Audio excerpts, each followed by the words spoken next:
I'm Dana K. White of aslobcomesclean.com, and I am the author of Decluttering at the Speed of Life, like real life. That part's not part of the title, but really, I'm talking about real life today. And how to manage your home without losing your mind. Okay, so I'm wearing the same thing that I wore for the container concept video that I did recently, because I thought, oh, I was gonna tell you real quickly about that and do this, and then that one ended up being longer than I thought it was. So here we are. Because I am going to show you how this plays out. Y'all, this is not fake clutter. I wish it was. But it's something that I recently went, ugh, oh my word, what happened there? So I thought, I'll just declutter that. Anyway, so here's what happens. As you go, oh, cookbooks go on the cookbook shelf, and you just kind of randomly put them in there. And then you realize, oh yeah, that's a huge mess. It's because I'm not embracing the reality of this shelf being a container, which means that this shelf is the deciding factor to how many cookbooks I can keep. I can only keep what will fit on this shelf, and I don't count those ones up on top, okay? That's not okay. And the messier that a space gets, the more it just kind of attracts random things, okay? And while we're at it, I'm gonna go ahead and do this. Here we go. So I'm just gonna declutter this space because always decluttering. I know, I did. I had a friend one time who I did a decluttering video, and she was like, she watched it and she was like, was that real? Was that real clutter still in your house? And I'm like, yeah, because this is my reality, okay? And I have to continually declutter forever. So if that bothers you, you should probably find somebody else to watch. Okay, so the first step of the decluttering process is trash. There's a part of me that just goes, surely there's no trash in there. There's no way there's no trash, any trash in there. I mean, it's cookbooks and it's cookbook related stuff and random things, but I always look for trash just because there always is trash, but it also helps me get started because trash is non-emotional. It's zero decision making for me to do. I just am going to literally look for trash and remove it.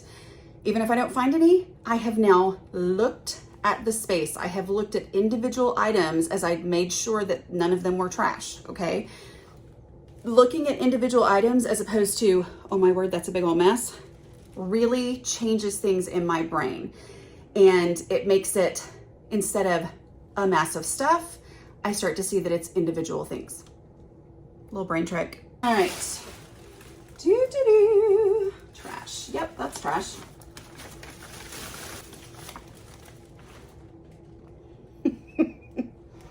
I live in a home with other people. Okay, now I know that if anyone says, here mom, here's some soup with dumplings in it, to say, and what is in this soup? If you love rabbit, that's great. I get squeamish about things. Okay, this is trash. I'm gonna say that's trash. These right here are actually trash. I think I moved these when we remodeled our house, and I had to clear out my cabinets. This part, this broken part, I don't know why I kept that. I actually ended up replacing my Lazy Susan, and so I'm gonna stick this in the donate box. We're gonna consider this a duh, that there's no reason to pass over it and wait for the duh step. It is a plate that I feel like even if we were desperate, we wouldn't use that, so I'm gonna get rid of that. Somebody's homework from a long time ago. We're gonna call that trash. It's an empty bag. It might cause me some emotional angst to think, why in the world is that in here? But I'm focused on making progress. And instead I'm gonna say zero emotions to throw that in the trash.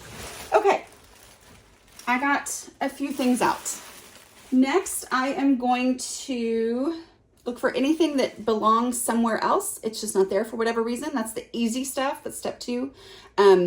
Easy stuff is something that has an established home somewhere else. It's just not there for whatever reason, and I'm going to go ahead and take it there. Anything in here, easy. Well, these, Jane, if you're watching this, can you stop by and pick this up, please?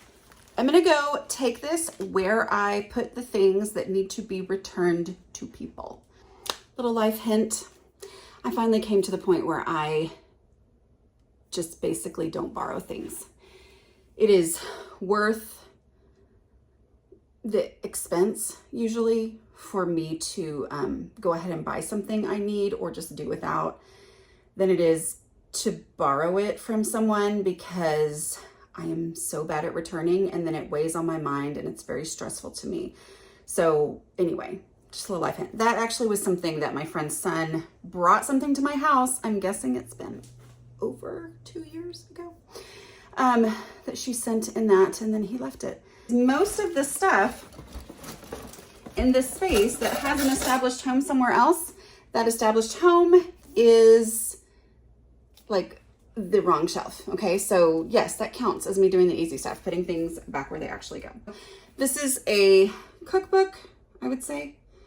Cures and pantry potions for, oh, that's cool. This is full. So I'm going to apply the container concept and say, okay, what in this space am I willing to get rid of so that I can keep this?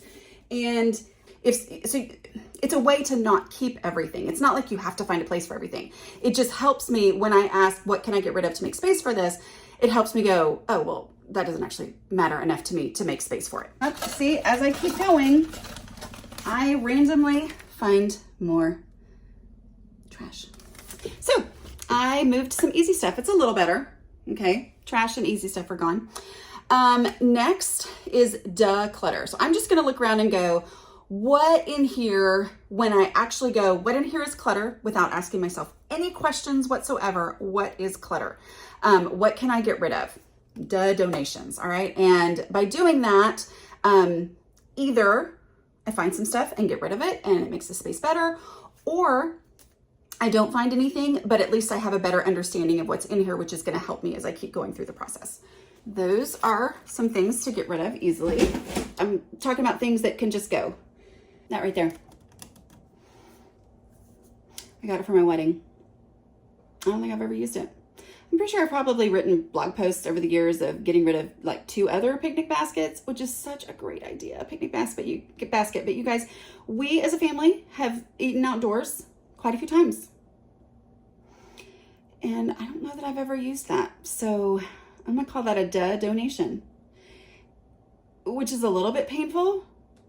But when I'm just looking for stuff I can get rid of without asking myself any difficult questions, that honestly is one. And guess what? It's gonna make a lot of space in my container. Here's another one of my decluttering principles. Always look.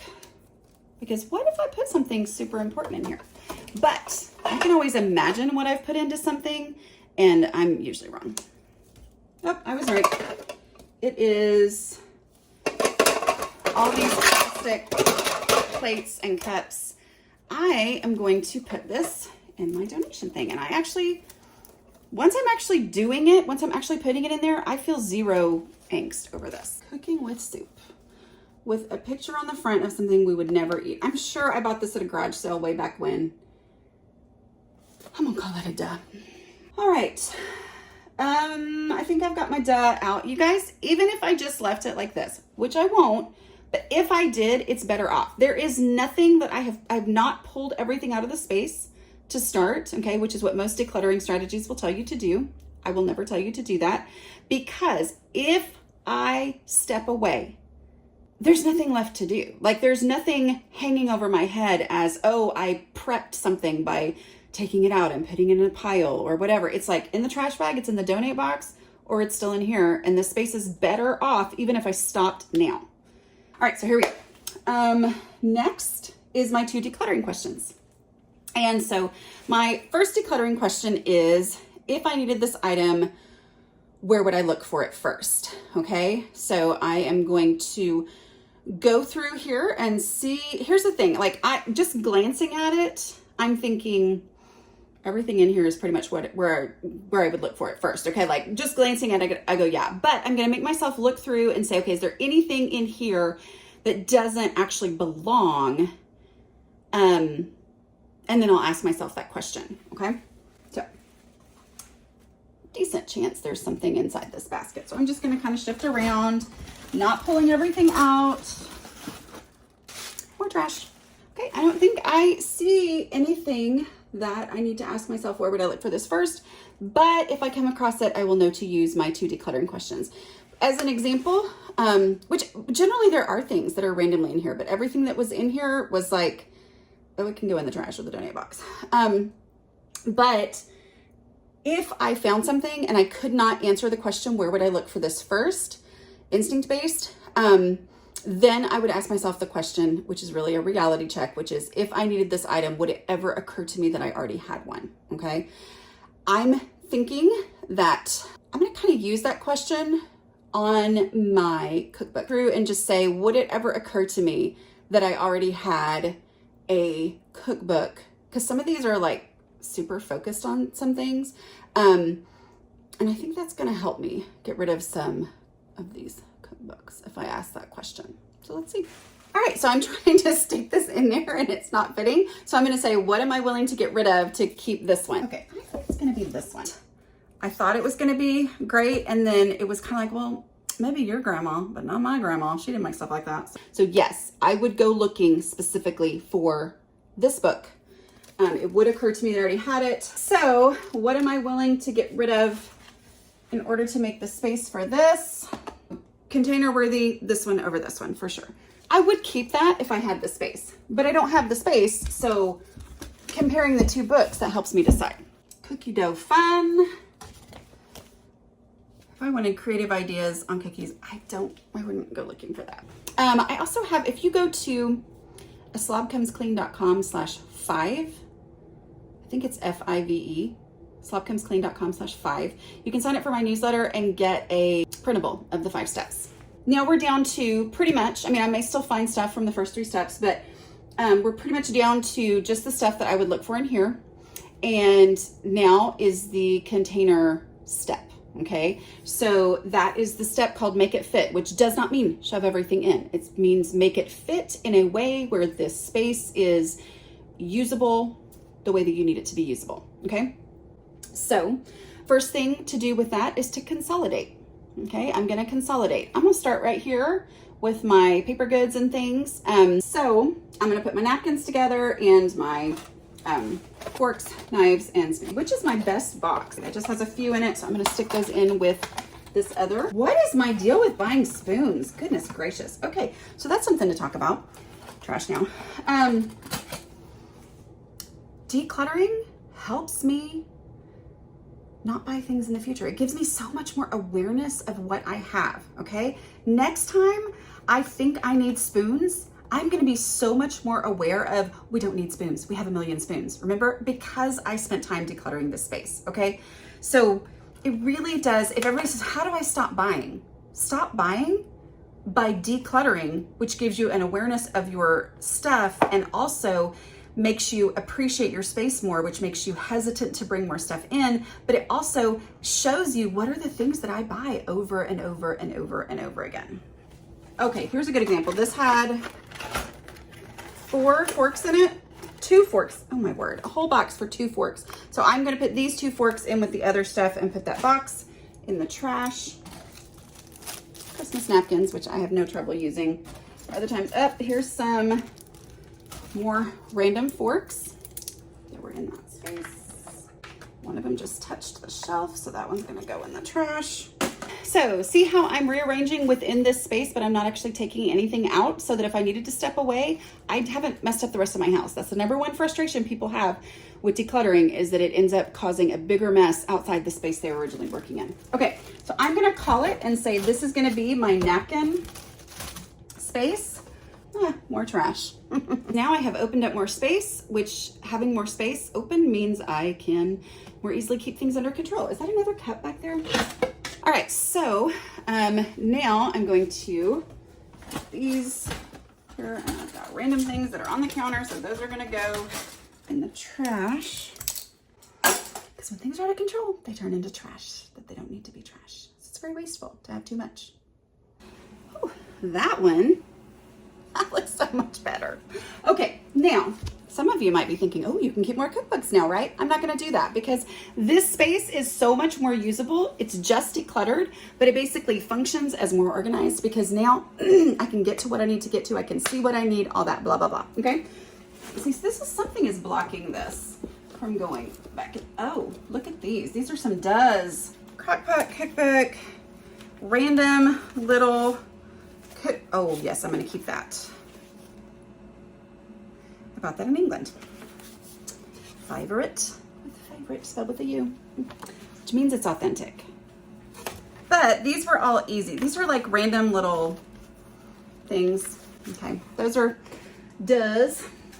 I think we are so much better. It's better than it was before, right? Here's the before. And then this is the after. We'll see if Reed does anything with that or not. I don't know. Okay. But yeah, look at my space. I'm so much happier with it. Should I view this as a container? I'm going to do that. Let's see. Okay. So this is a container. I'm going to try to make it a little bit neater. Yes, technically, I probably should go through and look at all these. I know what these are. These are the recipes I used to print out before the internet. And these are the ones from when I was first married. And, well, I guess the internet technically existed, but we didn't necessarily have access to it all the time. So I'd print those out. Probably didn't know how to make a bookmark. It's not that much better, but it is better. And I don't feel like going through it right now. And that's okay, because this space is better than it was before. And better equals good. Okay, there we go.